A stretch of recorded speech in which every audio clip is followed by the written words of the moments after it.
Chapter 36. Strength of Will. Toravan. I smile briefly, like my father would, and by Aldrich's expression, it's not having the intended effect. I go back to my usual scowl. For now, Master Aldrich, let us step into your study. Yes, of course, sire. It's a decent-sized room, covered with papers and bookcases, though it's neat and orderly in its controlled chaos. And I have the thought, a dawning thought, that it's meant to give the appearance of being scholarly, without actually being used by a true scholar. The books are too neatly stacked, spines too new and unworn from use.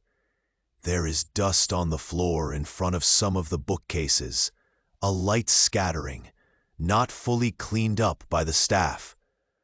But if he used the bookcases often, there should be paths, semicircles, tracks of less dust, smooth wooden floor. That's how my father's study is. Well, how it was. There's dust on the floor now. I take a seat in one of the chairs across from Aldrich's desk, and he settles behind his desk again, folding his hands. He looks at me expectantly, and for a moment, I freeze. I'm the student again, sitting for lessons while he's my unwilling teacher. While he tells me, kindly, that I lack the basic willpower to safely perform even the simplest weavings, like changing the color of a flower or brightness of a lamp.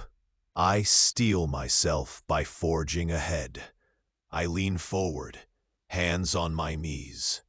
I'd rehearse this in my head on the way here, and I'm determined to stick to what I need to say.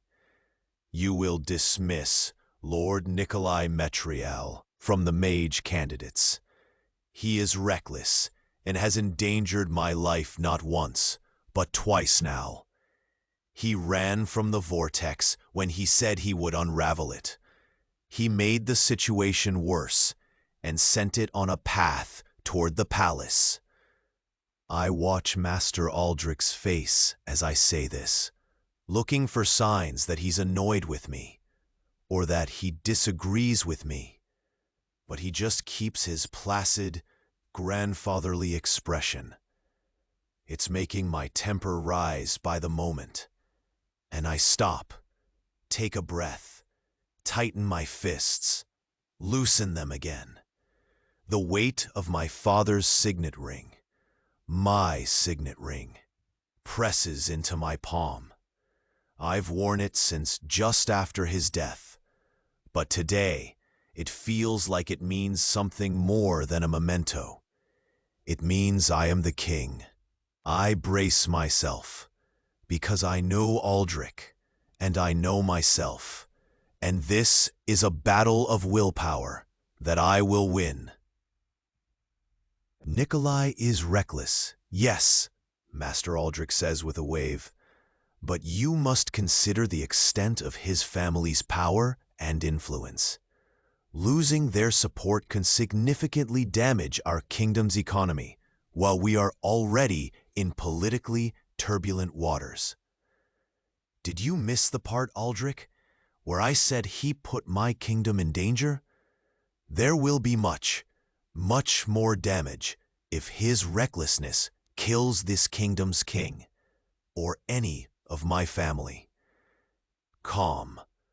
I have to stay calm, but thinking of Nikolai not listening to any of Caleb's pleas, of doing the wrong thing with the storm and then running away, boils my blood. I will not have that level of cowardice in my court.